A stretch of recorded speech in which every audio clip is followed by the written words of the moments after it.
My fiancée decided to take a break and go on a European tour with her college friends, so I ended up canceling the wedding. Alright, here it goes. Sarah and I had been together for about 5 years, and we had been engaged for almost 3. As far as I knew, everything between us was going well. We had already chosen a wedding date, all the bookings were made, and I truly believed we were both completely on the same page.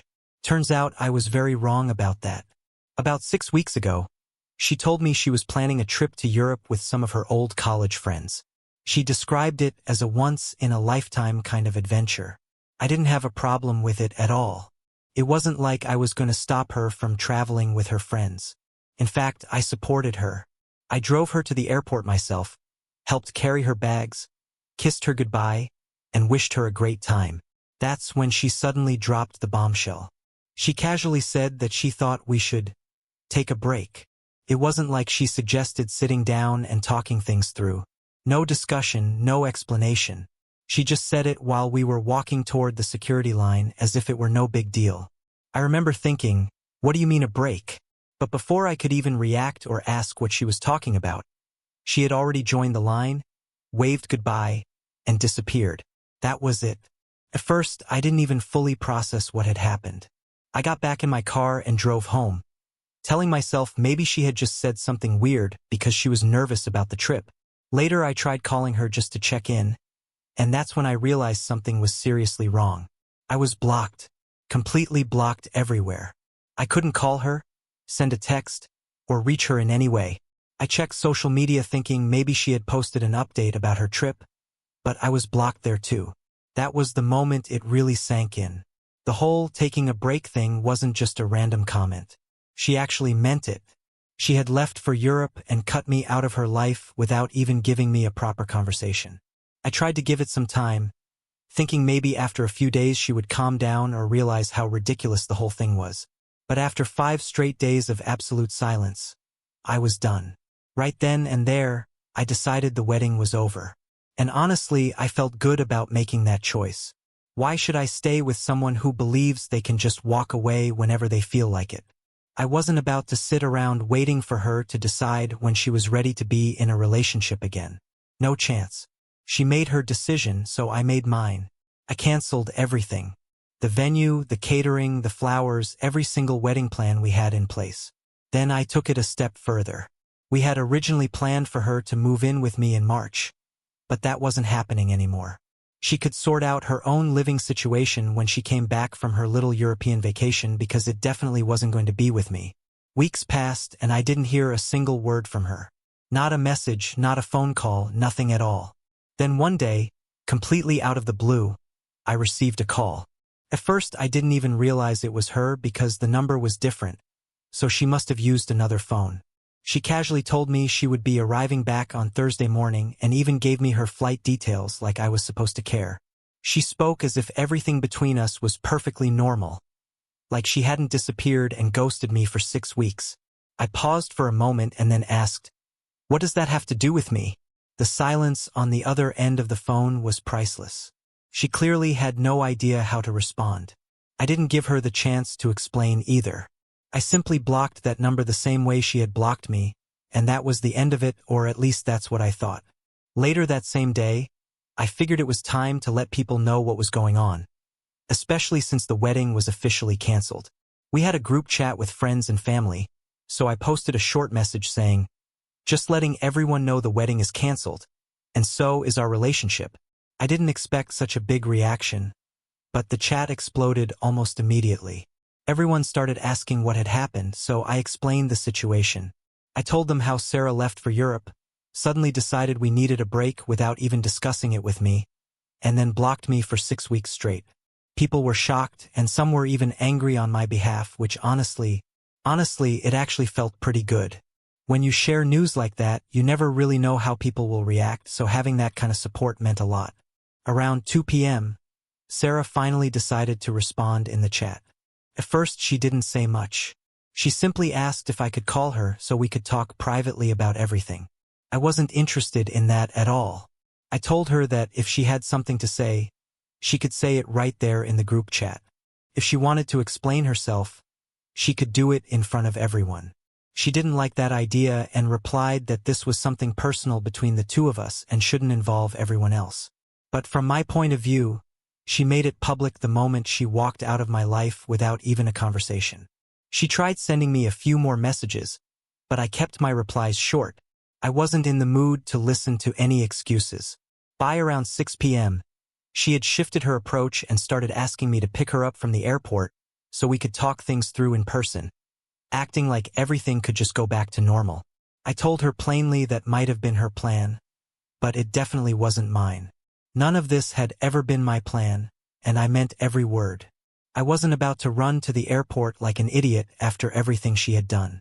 If I'm being honest, a small part of me was still waiting for her to offer some explanation that would somehow make sense of all this. I guess I wanted to believe there was a real reason behind it, something that could justify why she treated me the way she did. But as the hours passed, it became clear that explanation was never coming. She wasn't going to return with a big apology or reveal some misunderstanding that explained everything. She had made her choice, and now I had to accept it. Over the next few days, I focused on getting my life back in order. I refused to let the situation destroy me. I went through our shared accounts and made sure everything was properly separated. And yes, I even changed the locks on my apartment. The last thing I needed was for her to suddenly show up and assume she could walk right back into my life like nothing had happened. I was finished with that chapter. I even started looking into taking a trip myself. If she could disappear to Europe for 6 weeks, then maybe I deserved some time away too. After everything she put me through, I felt like I had earned it. So that's where things stood at that point. She would be returning in a couple of days, but I had no intention of waiting around for her. She could figure out how to get home on her own. As far as I was concerned, that part of my life was closed, and I was ready to move on to something better. But what happened next was even crazier. After I had accepted that the wedding was over, I assumed it was only a matter of time before Sarah tried contacting me again. I was prepared for that, but I didn't expect how quickly she would start playing the victim. It began when I received a message from one of our mutual friends, Emily.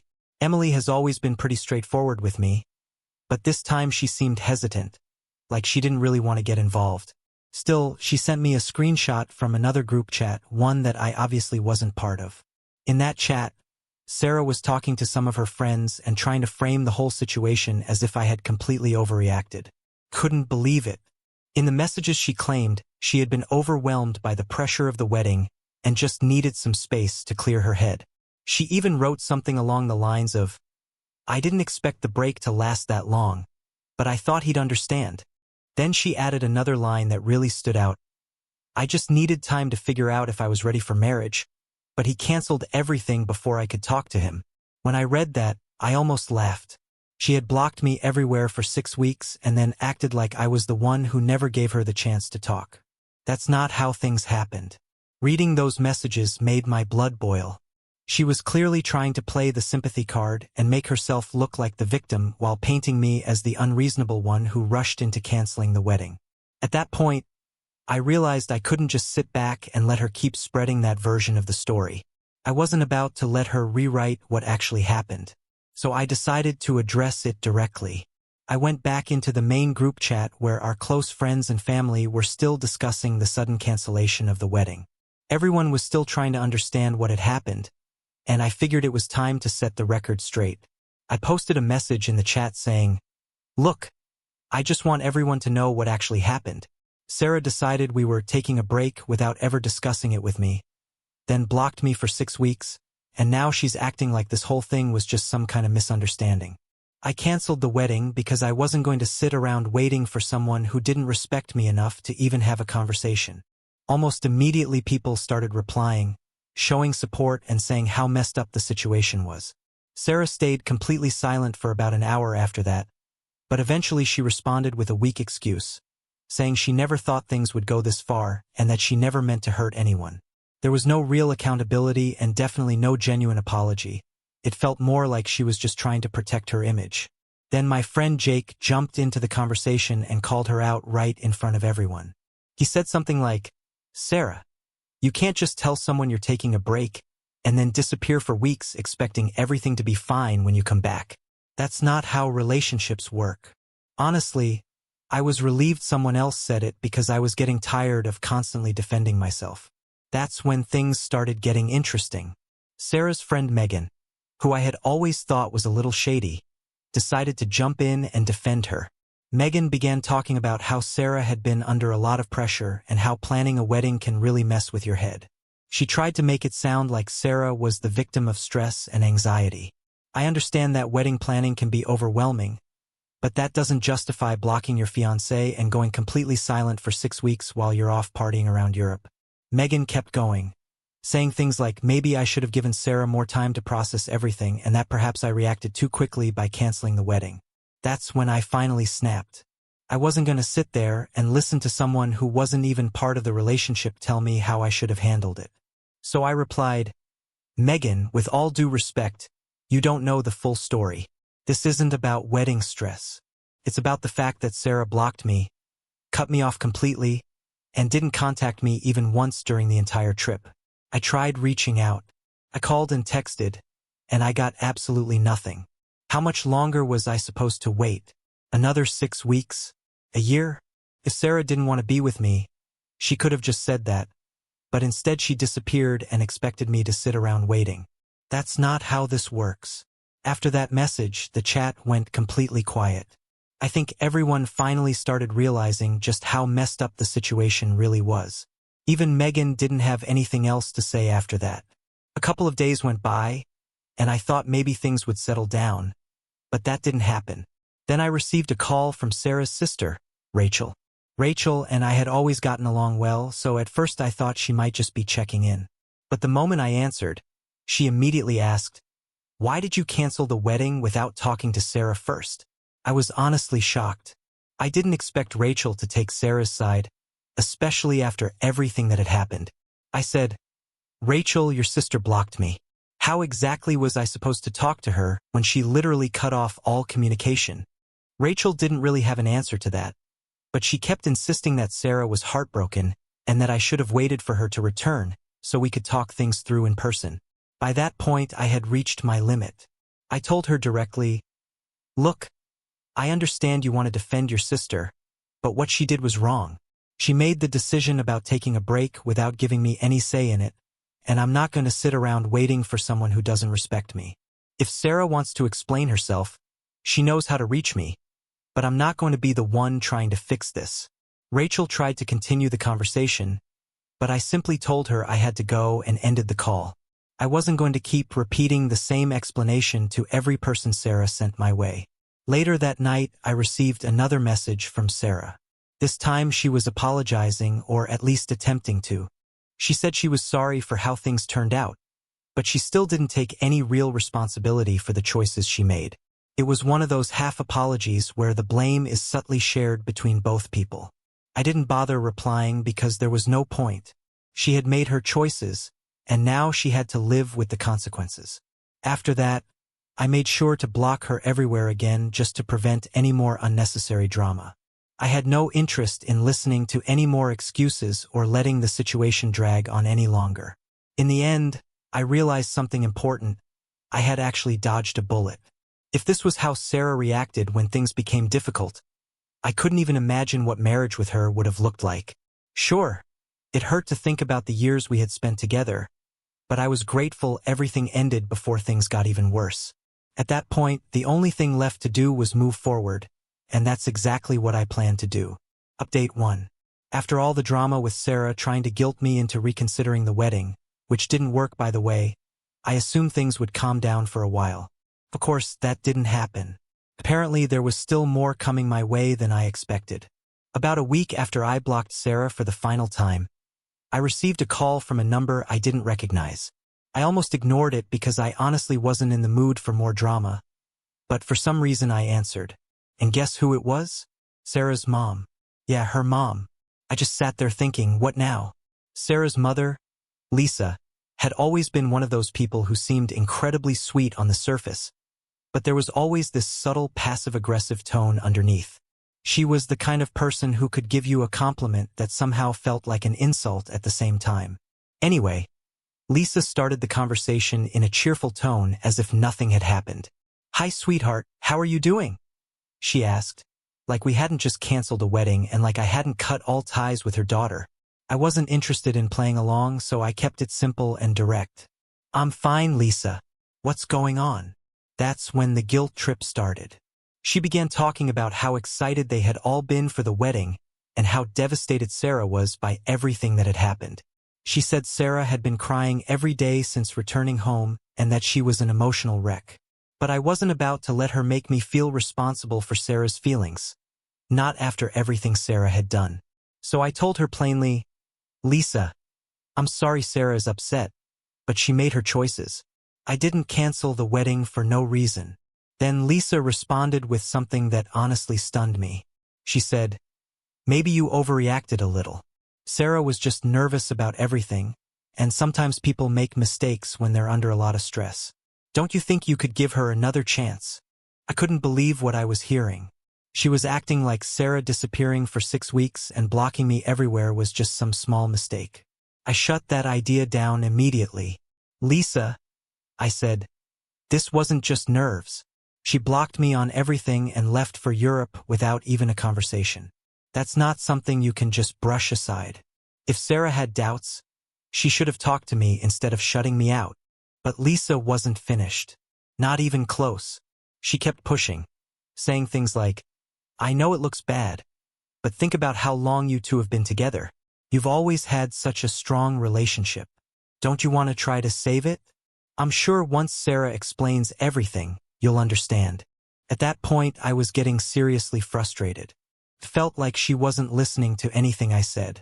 Her only focus was convincing me to take Sarah back, and she didn't seem to care at all about how I felt in the situation.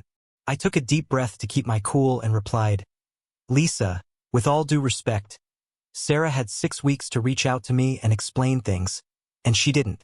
I've already made my decision. The wedding is canceled, and that's final. I thought that would finally end the conversation, but Lisa still wasn't done. Instead, she suggested something even more unbelievable. She said, well, if you won't talk to Sarah, maybe you could come over for dinner so we can all talk about it as a family. Maybe we can work this out together. I was honestly speechless. She was inviting me to a family dinner like this whole situation was just a minor disagreement that could be fixed over a plate of spaghetti. At that point, I knew the conversation was going nowhere. So I simply said, thanks for the offer, Lisa, but I think it's best if everyone just moves on. And then I ended the call. You would think that would finally be the end of it, right? Unfortunately, it wasn't. The very next day, I received a message from Sarah's dad. And let me tell you, her dad, Tom, is one of those old-school types who always believes he's right. He never really liked me, though he tolerated me because Sarah and I were together, so when I saw his message I already knew it wasn't going to be friendly. He went off on me, saying I was throwing away a good thing and ruining Sarah's life by refusing to give her a chance to explain. At one point he even said something like, men don't behave like this. You should be standing by your fiancée, not running away at the first sign of trouble. That comment really made me angry. I had stood by Sarah for years, and somehow I was the one being blamed. I didn't respond to Tom because I knew it would only turn into a pointless argument, and honestly I was tired of the whole situation. But that wasn't even the worst part. A few days later Sarah contacted me again using yet another number. And this time the message was long, several paragraphs. She talked about how sorry she was, how she never meant to hurt me, and how she now realized she had made a huge mistake. She claimed she had been overwhelmed by the idea of the wedding and needed time to think, but didn't know how to tell me. So she panicked and blocked me. Then she dropped the biggest surprise of all. She said she still wanted to get married. Yes, after everything that had happened, after blocking me, disappearing for 6 weeks, and blaming it on wedding nerves, she still believed we could go through with the marriage. It felt like she was living in some fantasy where a simple apology could reset everything. I sat there staring at the message for a long time, unsure what to say. Most of me was still angry, but there was also a small part that felt sad. We had spent years together, and this was how it all ended, which definitely wasn't how I had imagined things would turn out. But the more I thought about it, the clearer it became that I couldn't forgive what had happened. It wasn't just about the canceled wedding or the Europe trip. It was about trust. Sarah had broken that trust, and no explanation or apology was going to fix it. I couldn't marry someone who believed it was acceptable to disappear the moment things became difficult. So I did what I probably should have done from the beginning. I blocked the number she used, deleted the message, and moved on for good this time. After that, it honestly felt like a huge weight had been lifted from my shoulders. I was no longer dealing with Sarah's guilt trips or the pressure from her family, and I could finally focus on myself and the future I wanted. And to be honest, it felt really good. Update 2. You would think that after blocking Sarah and her family things would finally calm down, right? Of course not. That would have been too simple. It was like they just couldn't accept that the wedding was over, and they kept approaching me from different directions as if they thought they could eventually wear me down. Spoiler alert, it didn't work.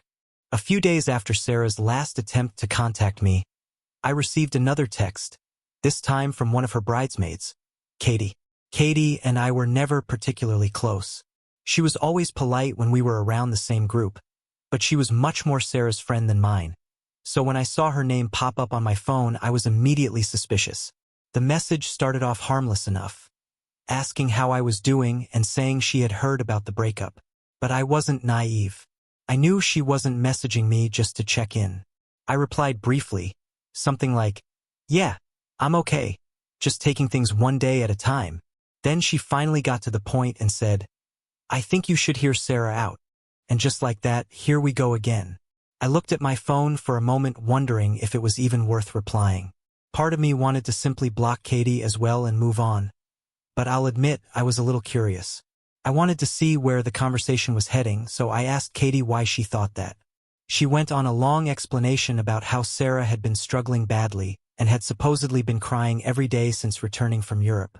According to Katie, Sarah was too afraid to contact me directly because she believed I wouldn't listen, and she had been telling her friends that she had made a huge mistake but didn't know how to fix it. Hearing all of that only made the frustration rise again. I sighed and replied, "Katie, I've already heard all of this. I gave Sarah plenty of chances to explain, and she didn't take them. She blocked me for 6 weeks and then acted like everything would just be fine when she came back. That's not something I can simply forget." Katie tried again, insisting that Sarah only needed space and never intended to hurt me. But the longer she talked, the clearer it became what was actually going on. Sarah had clearly sent Katie to speak on her behalf, hoping I might listen to someone else. It seemed like she didn't even have the courage to face me herself anymore. At that point, I was finished with the whole situation. I told Katie, "Look, I appreciate that you're trying to help, but this isn't something a few apologies can fix. It's over, and that's final." I could tell she was about to continue arguing, but I didn't give her the chance. I blocked her immediately, just when I thought I might finally be free from all of it. Another message came through, this time from Sarah's cousin Mark. I hadn't spoken to Mark in months, so seeing his name pop up out of nowhere immediately made me suspicious. He asked if we could meet up to talk about everything. By that point, I was so tired of people trying to pull me back into Sarah's drama that I almost ignored it, but curiosity got the better of me. I wanted to see what angle he would take, so I agreed to meet him for coffee. When I arrived at the cafe, Mark was already sitting there looking a bit nervous. We exchanged some awkward small talk before he finally got to the point. He said, "Look, man, I know this whole situation with Sarah has been a mess. I just wanted to check in and see if there's any chance you two could work things out." I nearly laughed and told him straight up, "Mark, it's done. There's nothing left to work out. She made her choices and I made mine." He looked uncomfortable, like he knew what he was about to say wouldn't go over well. Then he said that Sarah had been talking about how she thought she made a mistake and had been hinting that maybe we could try again if I gave it some time. I set my coffee down and tried to keep my patience. "Mark, no offense," I said, "but Sarah already had her chance. Yes, people make mistakes, but this wasn't just a small mistake. She ghosted me for weeks and cut me off completely like I didn't even exist. You don't just bounce back from that." He nodded, though it was obvious he wasn't fully accepting what I was saying. He kept pushing, asking what if Sarah was truly serious about fixing things and making it up to me. I shook my head and replied, "I appreciate you coming here and trying to help, but it's not going to happen. If Sarah wants to move on, that's fine, but I'm not interested in going back to where we were."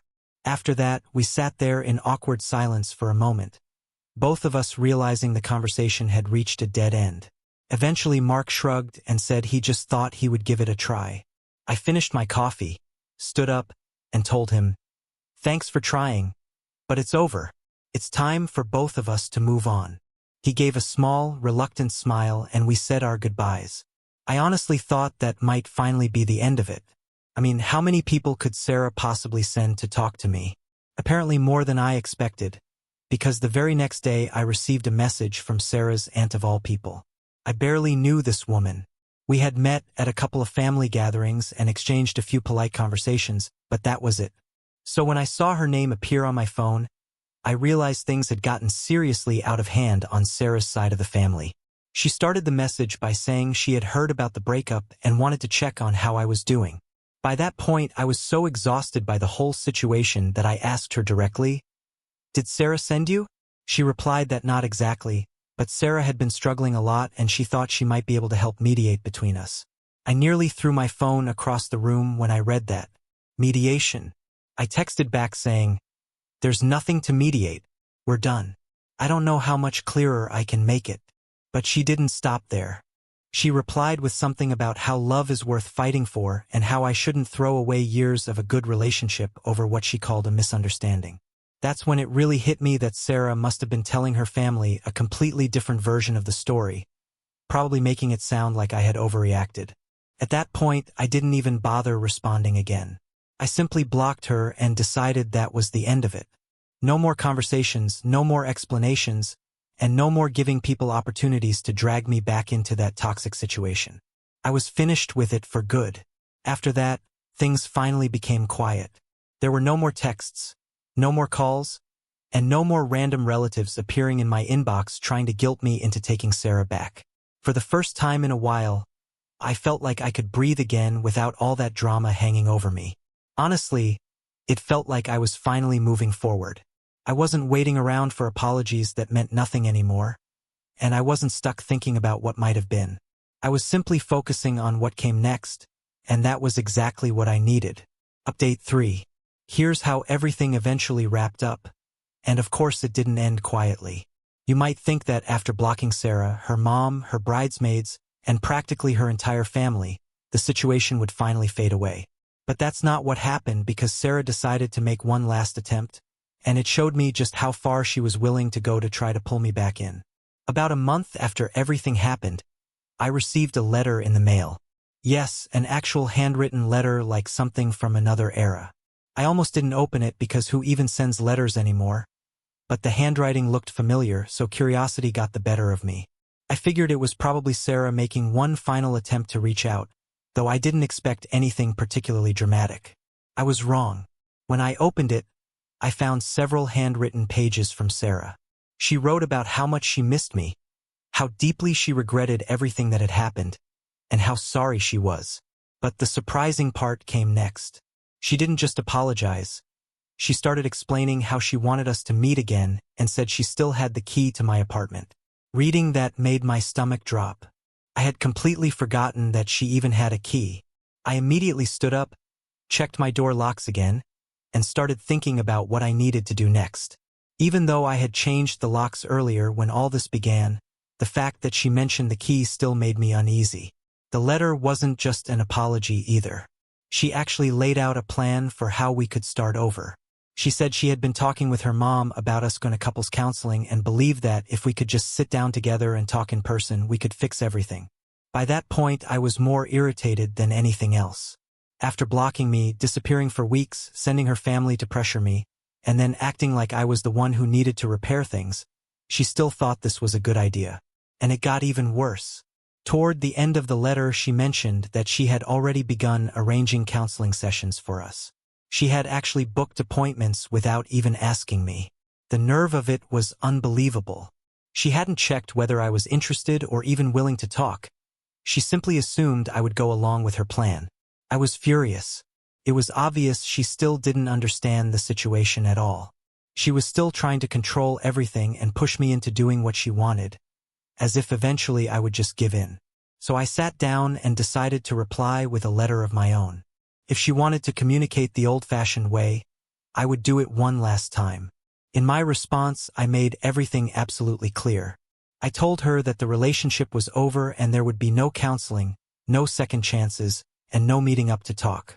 I also told her to return the key even though I had already changed the locks again, and that she needed to move on because I certainly was. After sending that letter, I finally felt like I had closed the door on the entire situation for good. I thought that would finally be the end of everything, but a week later another letter from her showed up. This one was much shorter. She didn't argue or try to convince me about counseling anymore. Instead, she said she understood where I was coming from, but she still believed we should talk. Then she added something that honestly unsettled me. She mentioned that she had driven past my apartment a couple of times and noticed that I wasn't home. She didn't explain why she was driving by or what she was doing there, but just knowing she had been checking up on me like that gave me a really bad feeling. At that point, I realized I needed to take things more seriously. I wasn't about to let the situation turn into something like stalking. I contacted my landlord and asked about increasing security around the building, even looking into having cameras installed. I wasn't taking any chances anymore. Just when I thought the situation couldn't get any stranger, I received a call from my mom. She had known everything that had been happening and had been very supportive throughout the entire ordeal. But this time she called to tell me that Sarah had actually shown up at her house unannounced. Apparently Sarah went there hoping to talk to her about us and convince her to persuade me to take her back. When my mom told me that, I almost dropped my phone. I was furious. It was bad enough that Sarah kept crossing boundaries with me, but now she was involving my family and trying to manipulate the situation through them. Thankfully, my mom handled it perfectly. She told Sarah that I had already made my decision and that she needed to respect it. Sarah apparently became emotional and started crying, but my mom didn't change her stance. She told her plainly that it was time to move on. After hearing that, I realized I needed to take one final step to make sure this situation ended for good. I filed for a restraining order. It wasn't something I wanted to do, but at that point I felt like I had no other option. Sarah was crossing too many lines, and I needed to protect both my space and my family. Once she was served with the paperwork, everything finally stopped. No more letters, no more surprise visits, nothing at all. It was like she finally understood the message. I didn't feel great about having to take things that far, but I knew it was the right decision. Looking back, the whole experience taught me a lot about myself. I learned that it's important to stand firm on your boundaries even when others refuse to respect them. I learned that you don't owe someone endless chances once they've broken your trust. Most importantly, I realized that moving on isn't just about walking away. It's about protecting your peace and building a better future. So that's how everything ended. I'm finally free from all the drama and moving forward with my life. It wasn't easy, but I got through it, and now my focus is simply on what comes next without looking back.